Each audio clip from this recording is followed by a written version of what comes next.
Bismillahirrahmanirrahim. Alhamdulillah wassalatu wassalamu ala Rasulillah wa la haula wa la quwwata illa billah wa ba'd. Allahumma anfa'na bima 'allamtana wa 'allimna ma yanfa'una wa zidna ilma. Rabbi shrah li sadri wa yassir li amri wahlul 'uqdatam min lisani yafqahu qawli. Ikhwah sekalian, kita lanjutkan pembahasan dari Kitabul Ilmi yang tadi sudah kita bahas sebelum Jumat, dan kita masih pada bab keberapa? Adab keberapa? 7 ya. Masih seputar adab-adab dalam menuntut ilmu. Dan adab yang ke-7 ya. Yang tadi 7. Masih hikmah dalam berdakwah ya. Tadi sudah kita sampaikan beberapa contoh dari hikmahnya dakwah Rasul sallallahu alaihi wasallam. Nah, sekarang kita sampaikan contoh yang lainnya dari dakwah beliau. Kalau yang tadi beliau lembut, nah di lain kesempatan beliau tegas. Makanya kita sampaikan tadi apa? Bahwa hikmah itu bisa menempatkan sesuatu sesuai dengan pada tempatnya. Ya. Muamalah dengan orang awam atau orang yang mungkin baru ngaji berbeda dengan orang yang sudah lama mengaji. Ya, mungkin dalam masalah negor bisa jadi dibedakan. Karena tahu kalau orang yang sudah lama ngaji semakin kuat, ya, semakin kuat. Ya. Nah, contoh yang lainnya bahwa Rasul sallallahu alaihi wasallam pernah melihat seorang laki-laki mengenakan cincin dari emas.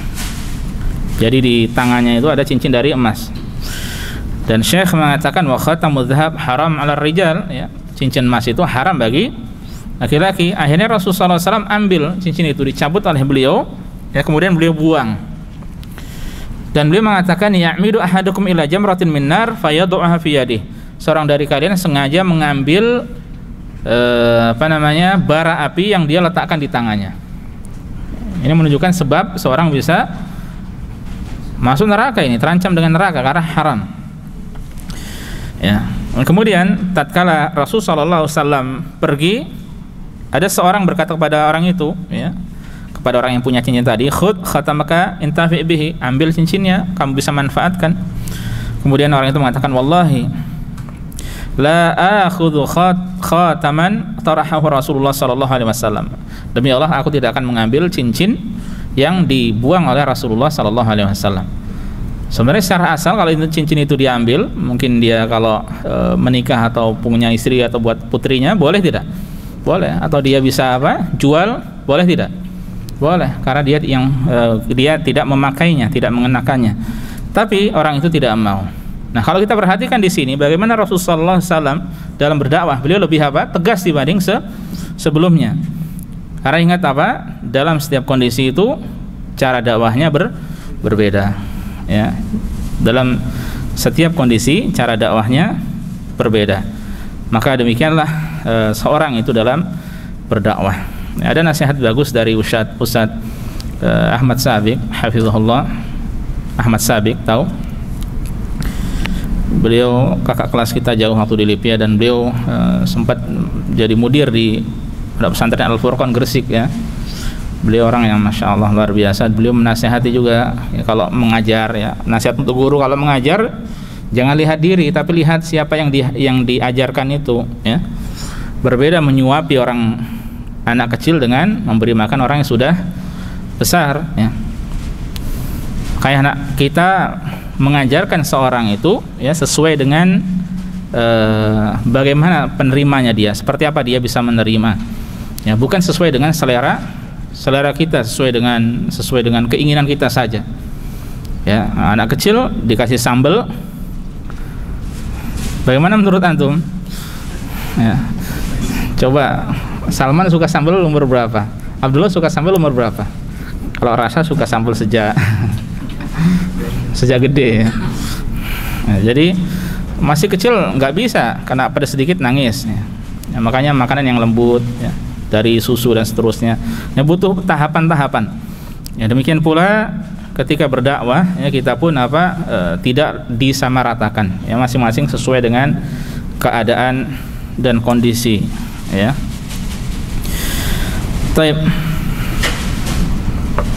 Makanya kemudian beliau mengatakan wa hakadha yanbaghi likulli man yad'u ila Allah an yanzila al-umur manazilaha an yunzilal umur manazilaha wa alla yaj'alan nasa ala hadin sawa. Demikianlah sepatutnya seorang yang berdakwah pada Allah, ya, dia menempatkan, memposisikan urusan dakwah ini sesuai dengan pada tempatnya, dan jangan menyamaratakan orang, jangan dipukul rata, ya.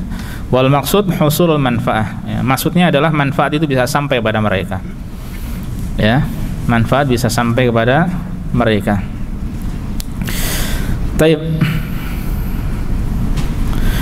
Kemudian ikhwas sekalian azanillahu wa iyyakum, kemudian beliau memberikan nasihat, ini khusus untuk para duat, para dai, termasuk kita insyaallah para dai juga. Wa idza ta'ammalna ma alaihi katsirun min ad-du'at al-yawm wajadna anna ba'dahum ta'khudhuhu al-ghairah hatta yunaffira an-nas min da'watihi. Kalau kita perhatikan, ya, kebanyakan para dai sekarang ini, kita dapati mereka itu, atau sebagian mereka itu terlalu semangat al-ghirah, ya, al-ghirah. Kalau al-ghairah itu kecemburuan, kalau al-ghirah semangat, ya. Ta'khudhuhul ghirah, mereka semangat, ya, dalam berdakwah sampai membuat orang itu apa? Lari, kabur. Ya. Law wajada ahadan yaf'alu syai'an muharraman lawajadtahu yashahhiru bihi biquwwah wa bisyiddah. Kalau sekiranya, ya, dia melihat ada seorang melakukan dosa, melakukan hal yang haram, ya, engkau dapati orang itu langsung di oleh dai itu langsung diserang, ya, langsung dijelaskan, dipopulerkan, ya, di tengah manusia, ya, atau intinya sampaikan dengan keras, dengan kuat, ya, dan mengatakan yaqul ma takhafullah, engkau tidak takut pada Allah, ya, ma takhshallah, engkau tidak takut pada Allah, wa ma asbaha dzalika hatta yunafira minhu, hatta yanfira minhu, ya, dan kalimat-kalimat semacamnya, sehingga apa? Sehingga dia lari dari orang tersebut. Wa hadza laisa bitthayyib, dan hal ini tidak baik, ya, hal ini tidak baik. Li'anna hadza yuqabil biddid, ya, karena ini, ya, berarti akan dibalas dengan kebalikannya, dengan lawannya. Dia tidak akan dekat, malah akan menjadi jauh. Jadi memang masalah dakwah ini tidak mudah, berat, ya. Yang sangat disayangkan sebagian orang itu dengan alasan ini, dengan alasan itu, dengan alasan tegas dalam bermanhaj, ya, tapi dia salah dalam menerapkan manhaj, ya, berlebihan dalam bermuamalah dengan orang, ya, dikit-dikit tahdzir, ya, maka itu tidak sepatutnya. Apalagi di tengah kita, di zaman kita yang orang-orang banyak dari perkara-perkara agama yang penting itu banyak yang belum tahu, sudah diberi masalah-masalah yang berat, ya. Kemudian waqad qala Syekhul Islam Ibnu Taimiyah rahimahullah lamma nuqil 'an Syafi'i. Syekhul Islam itu beliau berkata ketika menukil dari Imam Syafi'i ma yarahu fi ahlil kalam, ya, seputar pendapat Imam Syafi'i, sikap beliau terhadap orang yang belajar ilmu kalam, filsafat, mantik dan semacamnya. Syafi'i hidup pada tahun ke-2 Hijriyah, ke abad 2 Hijriyah, ya. Beliau lahir tahun 150 Hijriyah, ya, ke awal-awal abad ketiga wafatnya, ya. Nah, pada saat itu Imam Syafi'i mengatakan, hukmi fi ahlil kalam an yudrabu bil jarid wan ni'al wa yutafa bihim fil asyair. Keputusanku, hukumku terhadap ahlul kalam, ya, mereka yang belajar ilmu kalam, adalah mereka dipukul dengan pelepah kurma dan alas kaki atau sandal, kemudian mereka diarak keliling ke kampung-kampung, ya. Wa yuqal, dan dikatakan pada mereka, hadza jazaa'u man tarakal kitab was sunnah, ini loh hukuman bagi orang yang meninggalkan Al-Quran dan As-Sunnah. Imam Syafi'i mengharamkan hal tersebut, ya, belajar ilmu kalam. Wa aqbala 'alal kalam, dan malah belajar ilmu kalam, kata beliau. Tegas, ya. Makanya para awail dulu, para ulama dahulu, mereka mengharamkan ilmu kalam, ya. Meskipun mutaakhirin kemudian selanjutnya, ya, di antaranya Syekhul Islam Ibnu Taimiyah dan beberapa ulama yang lain, ya, mereka mempelajari untuk membantah ya, pendapat dari mereka ahlul kalam, ya, ilmu-ilmu filsafat dan sebagainya yang masuk ke dalam Islam. Dan kalau antum belajar lebih dalam lagi dari perkara-perkara atau istilah-istilah dalam ilmu usul fikih, di dalam mustalah hadis, itu tidak lepas dari ilmu kalam ya. Makanya kita dulu waktu awal belajar syariah, atau Muhammad juga belajar muqaddimah dari ilmu kalam, belajar ya. Ini menunjukkan kuatnya ilmu kalam itu sampai-sampai apa? Ikut menyusup ke dalam ilmu syariat ini ya. Mustalah hadis ya, usul fikih masuk ya ke situ istilah-istilahnya. Ya, hanya saja itu untuk sesuatu yang memang digunakan untuk hal yang bermanfaat ya. Adapun kalau untuk mengambil akidah, ya terjadilah sebagaimana yang terjadi seperti sekarang ini ya. Sulit mereka memahami tentang sifat Allah Subhanahu wa taala, banyak takwil-takwilannya ya. Nah, jelas ya tadi Imam Syafi'i bagaimana menjelaskan dengan buruknya orang yang belajar ilmu kalam. Beliau berpendapat apa? Haram, tidak boleh, sampai balasannya seperti itu. Nah, sekarang pandangan Syekhul Islam Ibnu Taimiyah bagaimana? Qala Syekhul Islam mengatakan, innal insana, dan ini bisa kita jadikan sebagai pijakan, termasuk kita dalam bermuamalah dengan satu dengan yang lainnya. Innal insana idza nadhara ila haula wajadahum mustahiqina lima qalahu Syafi'ina min wajhin. Sesungguhnya manusia itu, sungguhnya seorang kita gitu ya, sekiranya melihat kepada mereka itu orang-orang yang belajar ahlul kalam, maka kita tahu mereka itu berhak untuk mendapatkan ya balasan seperti yang diucapkan oleh Imam Syafi'i di satu sisi. Paham ya? Karena mereka seperti itu meninggalkan Alkitab dan Sunnah, malah belajar filsafat, belajar ilmu kalam. Ya. Oke? Mereka berhak. Walakinnahu, tapi kita punya sisi pandang yang lainnya. Kata beliau, walakinnahu idza nadhara ilaihim bi'ainil qadar wal hayrah, bi'ainil qadar wal hayratu qad istawlat alaihim wa syaitanu qad istahwadha alaihim fa innahu yariqu lahum wa yarhamuhum. Namun kalau kita di sisi pandangan yang lainnya melihat mereka dengan kacamata takdir, ketentuan Allah, takdir ya, sementara mereka itu dikuasai oleh kebimbangan, keraguan, kebingungan, dan syaitan telah berkuasa atas mereka, maka kita pun akan merasa apa? Merasa kasihan, belas kasihan terhadap mereka. Kasihan ya orang seperti itu. Makanya antum dari kalau melihat orang-orang yang Allah uji dengan keburukan, sesat dalam agama, antum baca doa itu, alhamdulillahilladzi afani mimma ibtalaka bihi wa faddalani ala katsirin mimman khalaqa tafdila. Hafal enggak doanya? Ana dulu sempat sampaikan kepada antum yang punya mobil, baca ini, hafalkan. Antum lihat kecelakaan tuh, lihat ada orang kecelakaan dan sebagainya, antum baca ini doa ini. Ada orang mendapatkan musibah, ada orang diuji urusan musibah dalam urusan agama, ya antum baca doa ini, alhamdulillahilladzi afani mimma ibtalaka bihi. Segala puji bagi Allah yang telah memberikan keselamatan padaku dari ujian yang menimpamu, ya, wa faddalani ala katsirin mimman khalaqa tafdila, dan menjadikan diriku mulia, ya, memuliakan diriku melebihi sebagian makhluk atau kebanyakan makhluk yang lainnya. Antum baca ini doa ini, antum hafalkan ya. Doa melihat orang mendapat musibah, di Hisnul Muslim ada ya. Nah itu yang menimpa mereka itu musibah dalam urusan agama, dan Rasulullah SAW di antara doanya, wala taj'al musibatana fi dinina, ya Allah janganlah engkau menjadikan musibah kami dalam dalam urusan agama kami ya, karena tertimpa musibah dalam urusan agama itu berat ya. Orang diuji dengan zina, orang diuji dengan pacaran itu berat loh. Kalau antum kena fitnah wanita, suka dengan wanita, itu sangat berat ya. Makanya kita di satu sisi haram, tidak boleh hal tersebut, tapi di sisi yang lainnya kita melihat apa? Bi'ainil qadar, itu takdir. Emang sudah takdir Allah Subhanahu wa taala, dan dia apa? Tidak kuasa untuk sabar di sisi itu, ya. Termasuk mereka, bisa jadi orang-orang itu mengucapkan kalimat-kalimat yang tidak baik, ada fulus di balik itu, ya. Jaringan iblis laknatullah.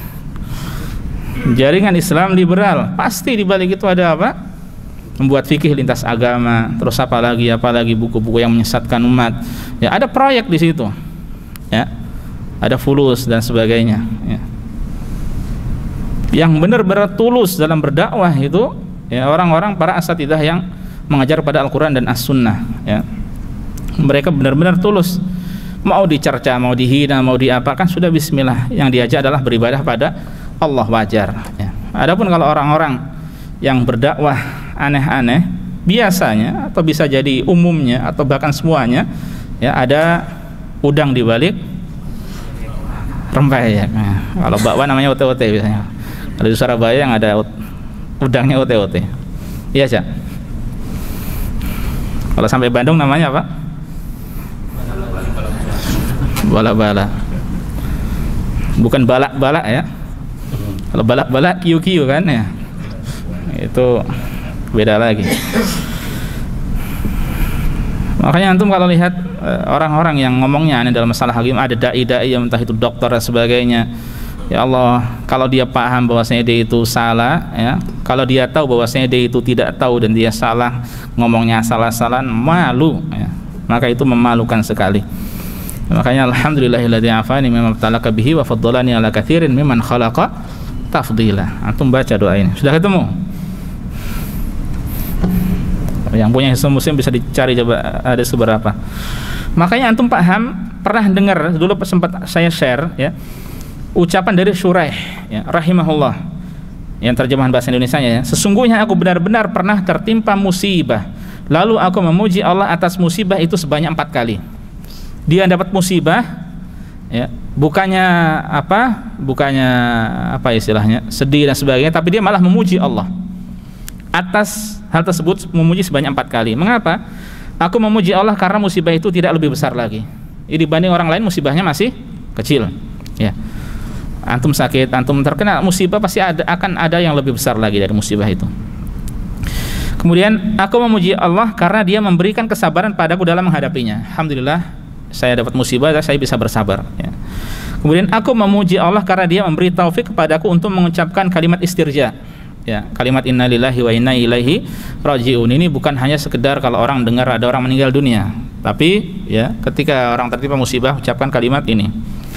Dan yang kuharapkan berbuah pahala. Dan yang terakhir, yang keempat, aku memuji Allah karena dia tidak menimpakan musibah pada agamaku. Nah, orang yang tertimpa musibah dalam agama, dia tidak merasa kalau dia sedang mendapatkan musibah, yaitu bergelimang harta, tidak ada syukur pada Allah Subhanahu wa taala, musibah. Orang yang kecanduan zina, orang kecanduan khamr, orang yang kecanduan apalagi game online, itu musibah juga, ya. Subhanallah, anak-anak sekarang dikit-dikit tahu, ya.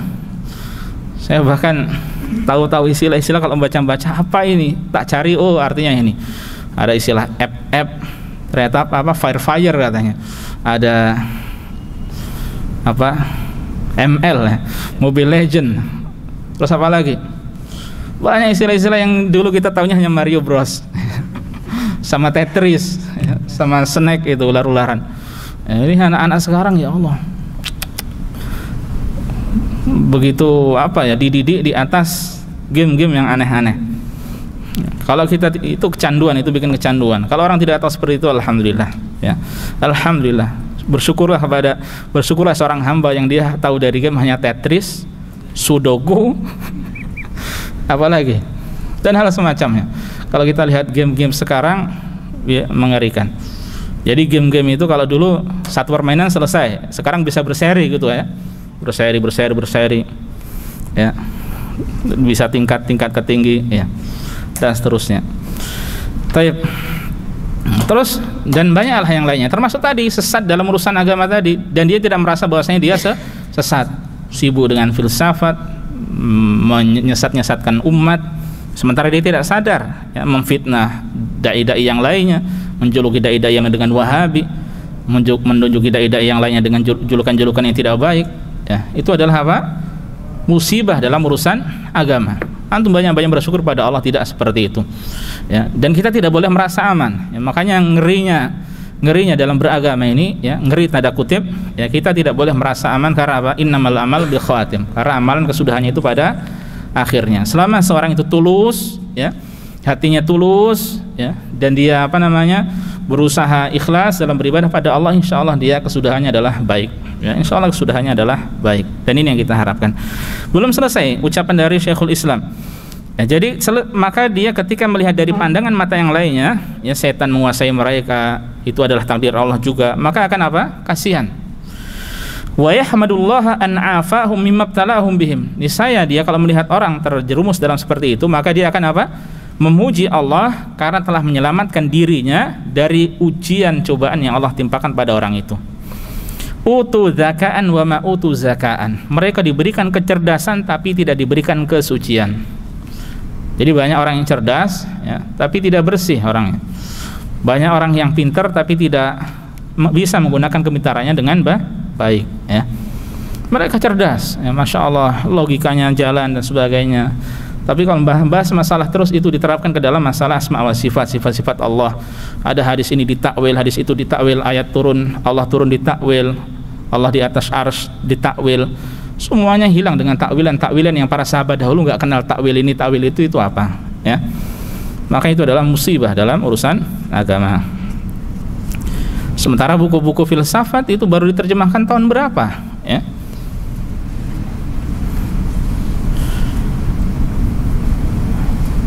Khalifah Harun ar-Rasyid, dinasti Daulah Abbasiyah. Beliau khalifah berapa? Ada ingat? Kelima atau berapa, ya? Kalau tidak salah, di zaman beliau banyak gerakan penerjemahan buku-buku filsafat ke dalam bahasa Arab, ya. Ya, akhirnya kemudian itulah banyak orang-orang yang belajar filsafat, banyak belajar ilmu kalam. Akhirnya tercampurlah, ya, antara Islam dengan selain dari ilmu-ilmu Islam, ya. Mereka diberikan kecerdasan tapi tidak diberikan kesucian, ya. Cerdas tapi tidak bermanfaat. Wa utu fuhuman wa ma utu uluman. Mereka diberikan pemahaman tapi tidak diberikan ilmu yang bermanfaat. Au utu sam'an wa absaran wa afidatan fama aghna anhum sam'uhum wa absaruhum wa afidatuhum min syai'. Mereka diberikan pendengaran, penglihatan dan hati, ya, tapi semua itu tidak sedikit pun tidak memberikan manfaat pada mereka. Nah, ini jadi ketika kita memandang orang lain ketika mendapatkan musibah, ya, maka kita melihat dari dua sisi tersebut, ya. Makanya kemudian beliau mengatakan hakadha yang bagi lana ayyuhal ikhwah, demikian semestinya kita sikap kita wahai ikhwah sekalian, an nanzura ila ahlil ma'asi bi'ainain. Kita melihat orang yang melakukan kemaksiatan itu dengan dua pandangan, dengan dua mata, ainus syar'i wa ainul qadar, dengan pandangan secara syar'i dan secara takdir. Ainus syar'i alla ta'khudhuna fillahi ay la ta'khudhuna fillahi laumatu laim. Secara syar'inya kita tidak peduli celaan orang, ya. Bahwasanya itu adalah haram, ya haram, ya buruk, ya buruk. Kama qala ta'ala anizani, ya, sebagaimana firman Allah Subhanahu wa taala berkaitan dengan orang yang berzina,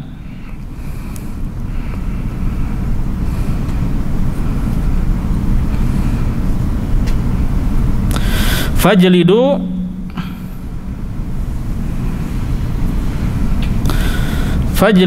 kulla wahidin minhuma mi'ata jaldah wala ta'khudhukum bihima ra'fatun fi dinillah.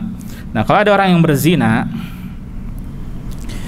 maka kata Allah Subhanahu wa taala, ya, deralah, cambuklah masing-masing dari keduanya sebanyak 100 kali, dan janganlah rasa belas kasihan pada keduanya mencegah kalian untuk menjalankan agama atau hukum Allah. Tetap secara syar'i ditegakkan hukum Allah, ya. Ada orang berzina yang belum muhsan dicambuk 100 kali plus diasingkan setahun. Adapun kalau sudah muhsan, menikah, ya, maka dengan apa? Dirajam sampai meninggal dunia. Secara syar'i hukuman tetap ditegakkan. Tapi di satu sisi yang lainnya, wa nanzur ilaihim bi'ainil qadar. Tapi kita pun harus melihat juga dengan pandangan mata secara takdir, ya.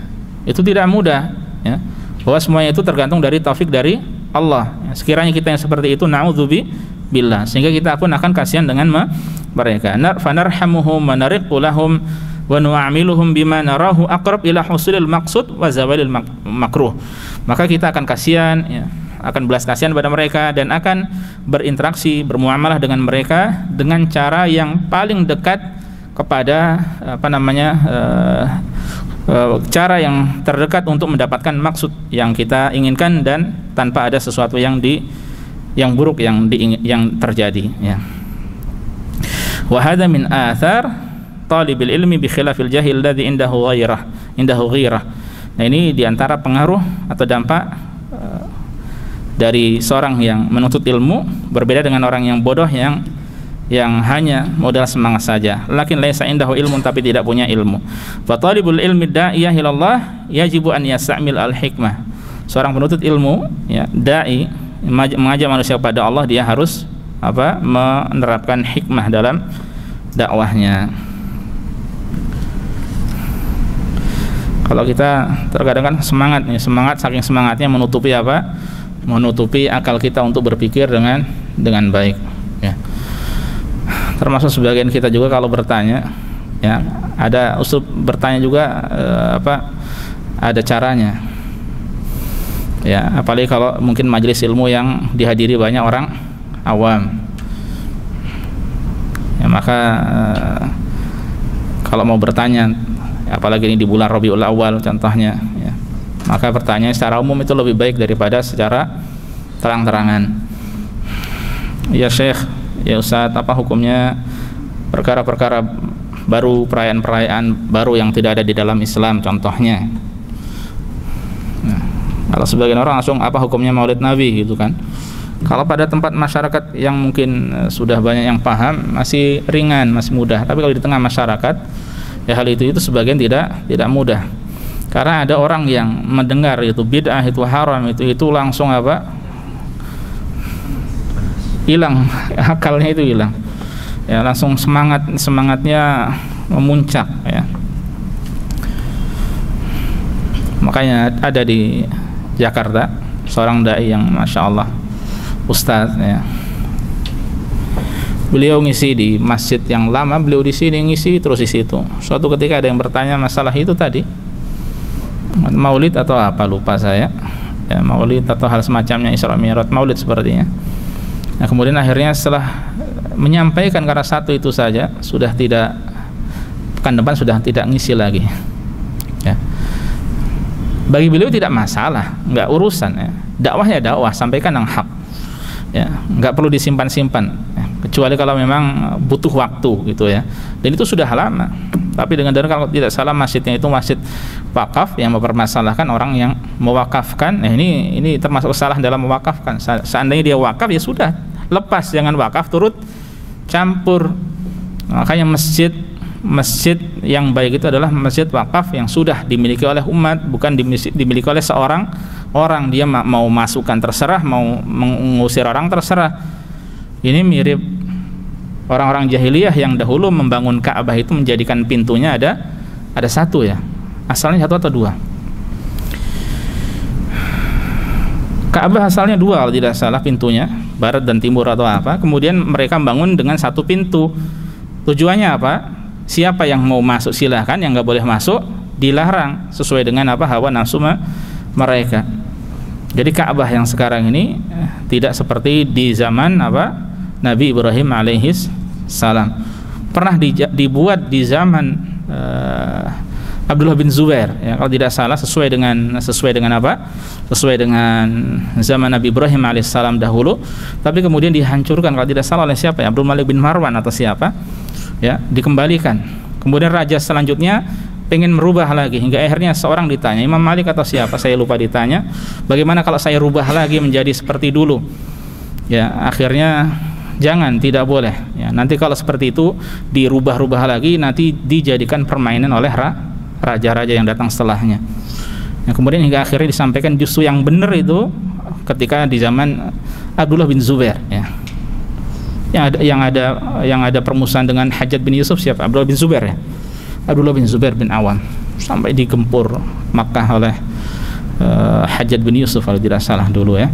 Antum baca coba kisah rincinya masalah Ka'bah. Nah, ini kalau masjid punya pribadi, orang mau masuk silahkan, mau ngisi talim silahkan, kalau yang nggak suka ditinggalkan, ya. Tidak seperti itu, ya. Makanya kalau orang punya masjid wakaf, dan yang memiliki adalah atau yang mengurusi adalah orang yang paham sunnah, itulah nikmat ya. Baik, itu adab yang ke-7. Adab yang ke-7. Paham insyaallah ya. Dan masalah hikmah sekali lagi ya, ini bukan perkara yang simpel ya. Dakwah itu adalah butuh ilmu, butuh pengalaman dan sebagainya, butuh kesabaran. Di satu sisi juga butuh hikmah, di satu sisi juga tidak lepas dalam dakwah, tidak lepas dari taufik dari Allah Subhanahu wa taala. Jadi banyak sisi perlu dipertimbangkan. Taib yang ke-8. Nah, ini penting. Dalam menuntut ilmu itu apa? An yakuna talibu sabiran 'alal ilmi. Seorang penuntut ilmu harus sabar di atas ilmu. Ya. Harus sabar di atas ilmu. Harus sabar dengan ilmu tersebut. Menuntut ilmu itu butuh sabar, bukan instan.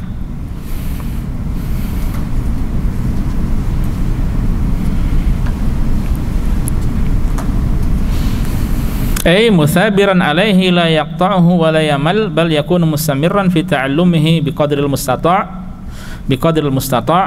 wal yasbir 'alal ilmi. Arti sabar di sini yaitu dia continue di atas ilmu. Jangan diputus menuntut ilmu itu, jangan diputus. Jangan bosan, jangan jenuh, tapi terus-menerus belajar sesuai dengan kemampuan. Kalau lagi sibuk kerja sudah urusan kerja. Kalau pas kosong ya, tuntut ilmu semampunya, nambah ilmu sedikit meskipun sedikit demi sedikit. Ya, jangan sampai ditinggalkan futur. Kalau sudah futur, akhirnya kalau sudah sendirian, serigala itu suka kambing yang sendirian. Bukannya makan antum dengan kambing ya. Percontohan saja, permisalan. Makanya ya, menuntut ilmu seumur hidup, selama-lamanya. Ya, wala yamal fa innal insana idza taraqahul malal istahsara wa taraq. Ya, jangan sampai dia bosan, jenuh. Mungkin kita kadang-kadang ada malas, ada futur, ada fatrah, dan ini sesuatu yang manusiawi. Disampaikan oleh Rasulullah SAW bahwasanya manusia ada masa-masa semangat, ada masa-masa futur. Ya, makanya kalau semangat, kalau lagi futur, berusaha untuk sesuai di atas tuntunan. Ya, siapa yang sesuai di atas tuntunan maka di atas petunjuk, kalau tidak maka dia binasa. Ya, kita kadang males, kadang gitu ya. Kadang kurang semangat menuntut ilmu. Ya, terkadang muncul seperti itu. Ya, itu terus berusaha untuk mendekatkan diri pada Allah Subhanahu wa taala. Baca kisah-kisah orang yang semangat, baca kisah Pak Nur yang setiap Jumat datang yang mempersiapkan nasi, rela untuk tidak menuntut ilmu karena keluar beli nasi. Nah, itu butuh apa? Kalau ditulis bisa berjilid-jilid itu Pak Nur ya. Nah, umur beliau berapa? Umur kita berapa dibanding beliau? Semangatnya beliau. Ya. Makanya namanya menuntut ilmu butuh kesabaran. Karena kalau sudah seperti itu bisa apa? Lama-lama putus asa kemudian ditinggalkan. Walakin idza kana mutsabiran al-ilmi fa innahu yanalu ajra as-sabirin min wajhin. Namun kalau dia terus-menerus continue dalam menuntut ilmu, maka dia akan mendapatkan pahala orang-orang yang sabar di satu sisi, wa takunu lahul aqibatu min wajhin akhar, dan kesudahan yang baik nanti pun akan digapainya di sisi yang lainnya. Istami ila qoulillahi azza wa jalla mukhatiban nabiyahu. Coba kita simak kata beliau firman Allah Subhanahu wa taala yang disampaikan kepada nabinya sallallahu alaihi wasallam.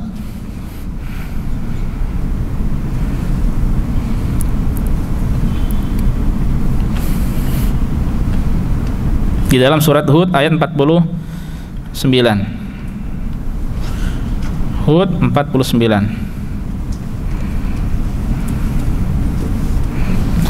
Allah Subhanahu wa taala mengatakan, tilka min anba'il ghaibi nuhiha ilaik ma kunta ta'lamuha anta wala qaumuka min qabli hadza fasbir innal 'aqibata lil muttaqin.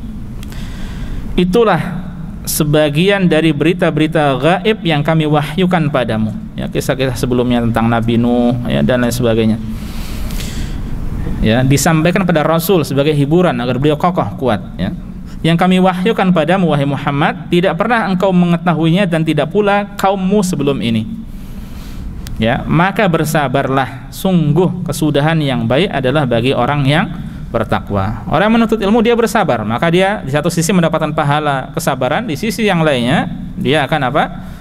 Mendapatkan kesudahan yang baik insyaallah. Ya, dan sudah kita sampaikan menuntut ilmu bagian dari jihad. Menuntut ilmu ya, berarti itu ibadah. Orang yang meninggal dunia dalam keadaan menuntut ilmu termasuk orang meninggal dunia dalam keadaan yang baik, termasuk dari keadaan husnul khatimah. 6, itu yang ke-8. Yang ke-9,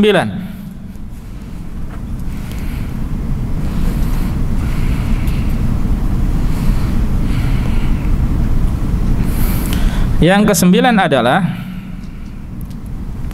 ihtiramul ulama wa taqdiruhum, menghormati dan menghargai para ulama. Ya, butuhnya kita menghormati, menghargai para ulama.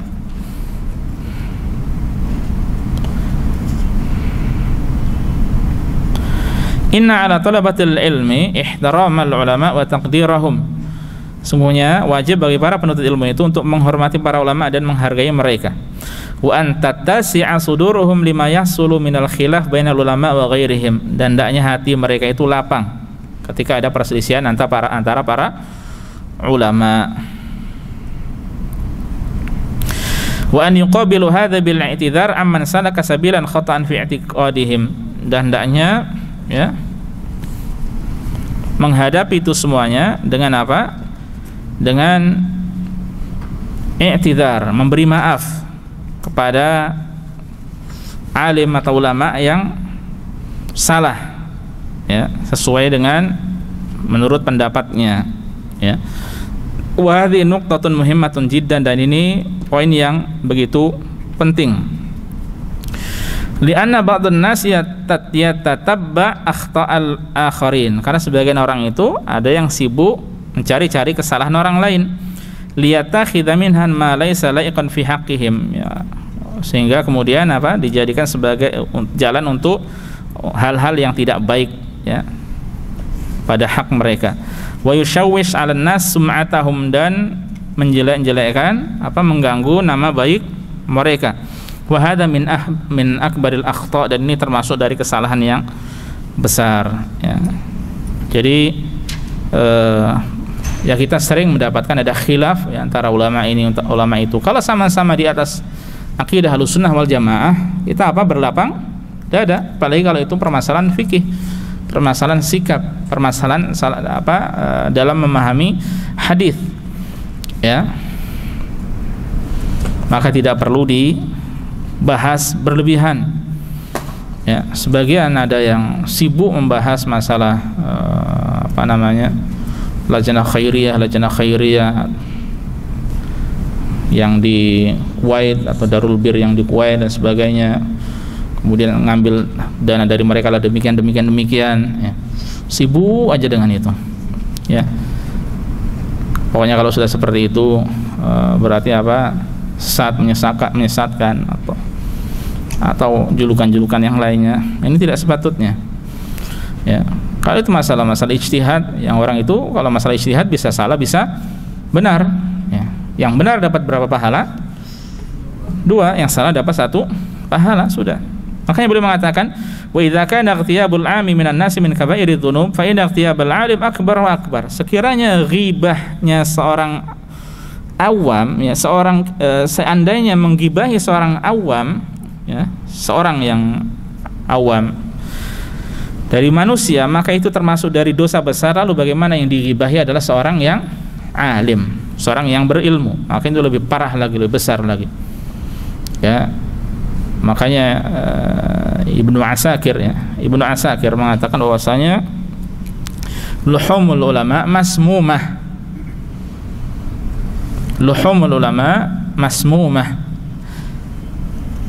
dagingnya para ulama itu beracun ya.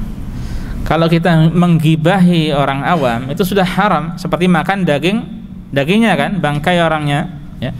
Lalu bagaimana yang digibahi itu adalah seorang ulama yang dagingnya beracun ya. Antum makan daging aja orang saudara sendiri tidak suka, fakarihtumuh, kalian membencinya. Lalu bagaimana yang dimakan itu daging ulama yang beracun, ya. Ini cari perkara ini orang seperti ini, ya. Lianna ikhtiyabal alim la yaqtasir dararuhu 'alal alim bal 'alaihi wa 'ala ma yahmiluhu minal ilmi syar'i. Karena kalau orang ghibah pada seorang alim, bahayanya itu tidak terhenti di orang alim itu saja, tapi juga berpengaruh pada ilmu yang ada pada dirinya. Akibatnya apa? Kalau dia orang yang mengajak pada Al-Quran dan hadis, kemudian dighibahi dan orang-orang percaya dengan omongan yang ghibah ini nih, orang-orang bisa meninggalkan Al-Quran dan hadis, ya. Karena dengan hawa nafsunya mengikuti orang tersebut, jatuh kehormatannya di depan orang, ya. Seorang alim itu, ustadz, syekh, ulama, sehingga orang-orang apa? Tidak mengetahui ilmu yang sahih, ya. Tidak mengetahui ilmu yang sahih.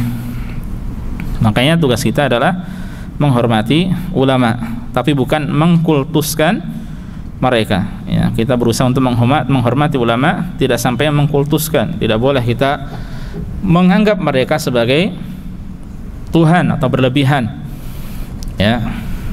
Sebagaimana sebagian orang ada yang jalan sini kemari dengan pokoknya harus cium tangan, ya. Kalau tidak dianggap sebagai dosa besar atau apa, ya. Lewat kuburannya harus apa gitu, ya. Kalau tidak maka bisa kualat, ya. Mereka orang biasa, ya. Mereka orang biasa yang tidak bisa mendatangkan manfaat atau madarat. Yang hanya mendatangkan manfaat dan madarat adalah hanya Allah Subhanahu wa ta'ala. Baik. Saya kira sampai di sini dulu saja. Saya melihat gerakan antum semakin melambat.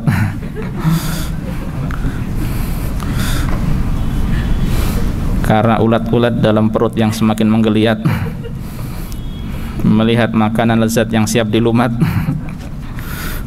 Makanya kita selesaikan di sini saja. Baik.